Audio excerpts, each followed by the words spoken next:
नमस्कार साथियों, स्वागत है आप सभी का गोल ब्रेकर के यूट्यूब चैनल में। मैं वीके वर्मा आप सभी का स्वागत करता हूं। दोस्तों, आज हम रेलवे की कुछ महत्वपूर्ण जो जानकारी है उसके बारे में दोस्तों बात करेंगे और बहुत सारी जानकारी आपको दी जाएगी रेलवे जोन के बारे में। रेलवे जो आरआरसी होता है, आरआरबी होता है, उनके बारे में जो एग्ज़ाम कंडक्ट करवाते हैं उनके बारे में कुछ जानकारी दी जाएगी। तो बहुत ही महत्वपूर्ण जानकारी है दोस्तों। वीडियो जितना भी हो 5 मिनट 7 मिनट का वीडियो को पूरा देखिएगा और आई होप कि ये वीडियो आपके लिए बहुत बहुत महत्वपूर्ण होएगा और बहुत जानकारी नॉलेजेबल होएगी।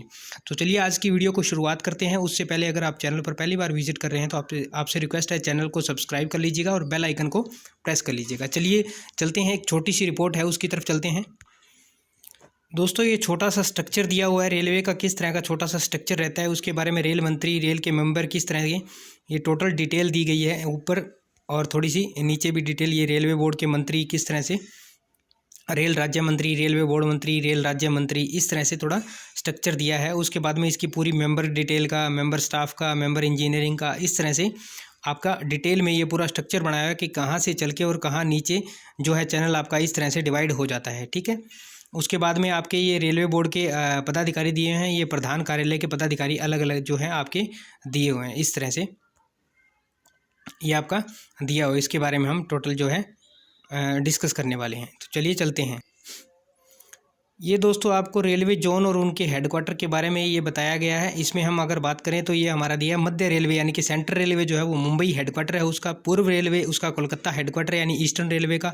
उत्तर रेलवे यानी कि नॉर्दर्न रेलवे इसका न्यू दिल्ली में हेडक्वार्टर है। उत्तर पूर्व रेलवे यानी कि नॉर्थ ईस्टर्न रेलवे इसका गोरखपुर में हेडक्वार्टर है। उत्तर सीमांत रेलवे इसका, नॉर्थ फ्रंटियर रेलवे इसका मालीगांव गुवाहाटी के अंदर इसका हेडक्वार्टर है। उसके बाद दक्षिण रेलवे इसका साउदर्न रेलवे यानी इंग्लिश में इसको साउदर्न रेलवे बोल दिया तो इसका चेन्नई में हेडक्वार्टर है। दक्षिण मध्य रेलवे इसका सिकंदराबाद में हेडक्वार्टर है।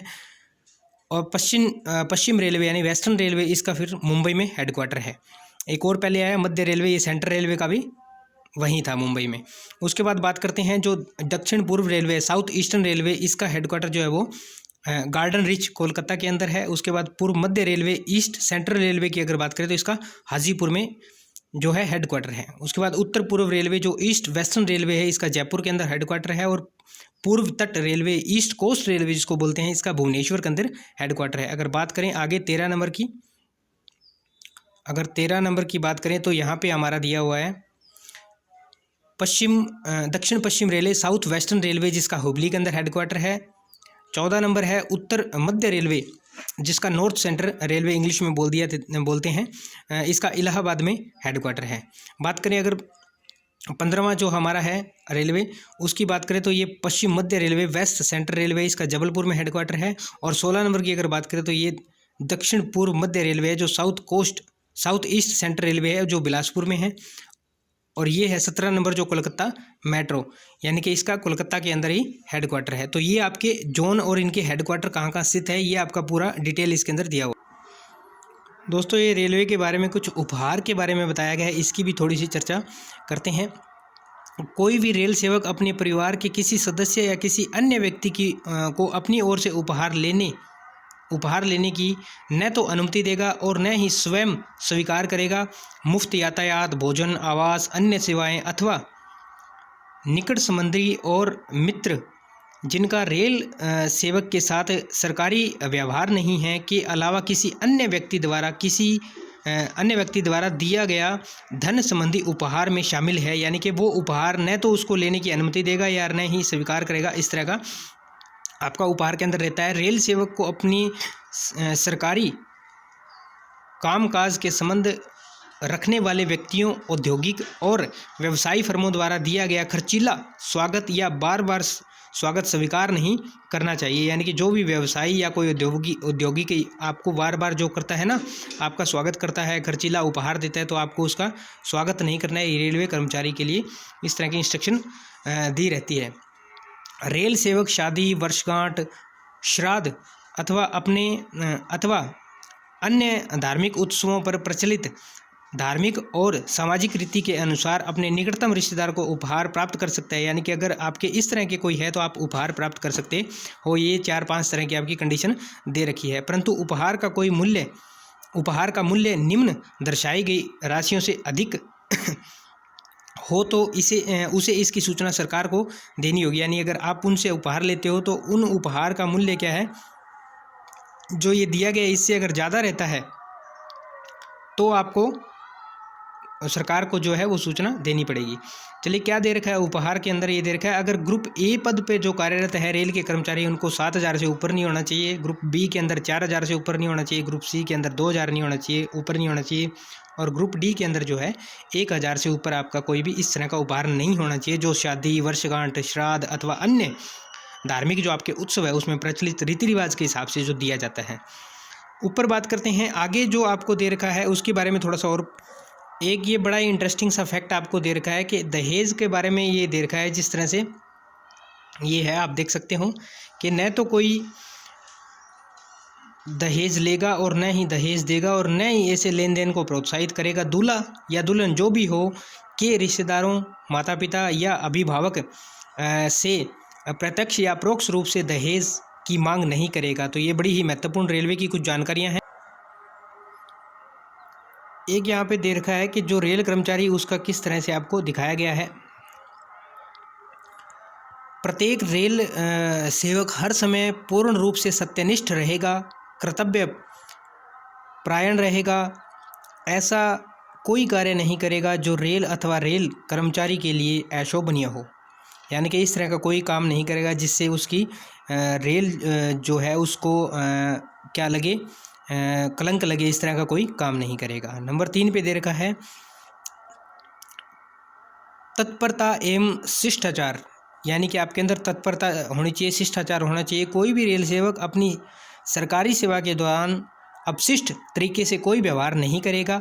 सरकारी कामकाज में आम जनता के व्यवहार करते समय निलंबनकारी प्रवृत्ति नहीं अपनाएगा अथवा उसको सौंपे गए निर्धारित कार्य में निष्पादन में जानबूझकर निलंब नहीं करेगा। यानी जो कार्य दिया गया है उसको लेट नहीं करेगा, जितना हो सके उसको जल्दी करने की कोशिश करेगा। अब सरकारी नीतियों के बारे में कुछ आपको दे रखा है। प्रत्येक रेल सेवक सदैव विवाह के लिए निर्धारित आयु, पर्यावरण की सुरक्षा, वन्य जीवन एवं संस्कृति विरासत के संरक्षण के संबंध में सरकार द्वारा निर्धारित नीतियों का अनुसरण करेगा। महिलाओं के प्रति अपराध उन्मूलन संबंधी नीतियों का अनुसरण करेगा। यानी कि जो भी विवाह की निर्धारित आयु होती है उस समय विवाह करेगा, पर्यावरण को बचाए रखेगा, इस तरह के जो है काम दिए गए हैं। और महिलाओं के प्रति क्या होगा, वो उन्मूलन संबंधी नीतियों का अनुसरण करेगा, यानी कि उनके रिस्पेक्ट करेगा।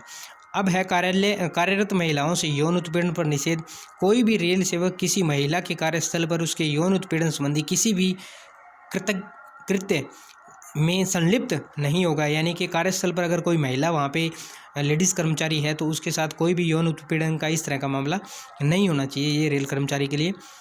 किसी कार्यस्थल पर प्रभावी रेल सेवक अपने कार्यस्थल पर कार्यरत महिलाओं के यौन शोषण के निवारण के लिए हर संभव उठाएगा। यानी कि अगर उनके साथ इस तरह का कुछ हो जाता है या होने की आशंका दिखती है तो उसमें हर संभव कदम उठाएगा और उनको इस तरह के कार्य होने से रोकेगा। यानी कि ये कहना चाहते हैं उपरोक्त नियम में के अंतर्गत यौन उत्पीड़न यानी कि सेक्सुअल हरासमेंट जो होता है कि कृतज्ञ में निम्नलिखित अवांछनीय प्रत्यक्ष या अप्रत्यक्ष व्यवहार कृत्य शामिल है। यानी कि इसके अंदर जो कुछ एक जो देर के हैं वो क्या क्या शामिल है, वो इस तरह से शामिल है कि क्या क्या आएंगे। शारीरिक संपर्क बनाना तथा अश्लील यानी कि संकेत देना, अश्लील इशारे उशारे करना, यौन संपर्क की मांग अथवा अनुरोध करना यानी कि उसको सेक्स के लिए प्रोत्साहित करना, यौन भावना से रंजित टीका टिप्पणी यानी कि उस पर कमेंटबाजी करना, सीधा सा ये है।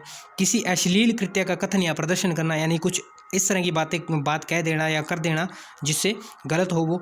यौन संबंधी कोई भी अशोभनीय शारीरिक, मौखिक या सांकेतिक आचरण यानी कि वही जो पीछे बातें ऊपर कर ली सारी, वो टोटल इसके अंदर सारी कंप्लीट आ गई। यौन संबंधी किसी भी अशोभनीय शारीरिक, मौखिक या सांकेतिक आचरण, इस तरह का कोई आचरण नहीं होना चाहिए। तो दोस्तों आज की वीडियो के अंदर इतना ही है। ये बहुत नॉलेजेबल जानकारी थी और इसके अंदर बहुत सारी जानकारी जो है और भी पड़ी है तो वो आपको आपके साथ शेयर करनी है। आई होप वीडियो के आपके लिए हेल्पफुल होगा क्योंकि ये सभी कर्मचारियों के लिए है, जितने भी रेल के अंदर कर्मचारी होते हैं सभी के लिए यही होता है, ऊपर से लेके नीचे तक टोटल कर्मचारी जो सभी है उनके लिए टोटल ये निर्देश है जो फॉलो किए जाते हैं। तो आई होप वीडियो आपके लिए हेल्पफुल होगा और अगर हेल्पफुल है तो अपने दोस्तों के साथ इसको शेयर कीजिए ताकि सभी को इस बारे में पता चले कि किस किस तरह के रूल्स एंड रेगुलेशंस होते हैं।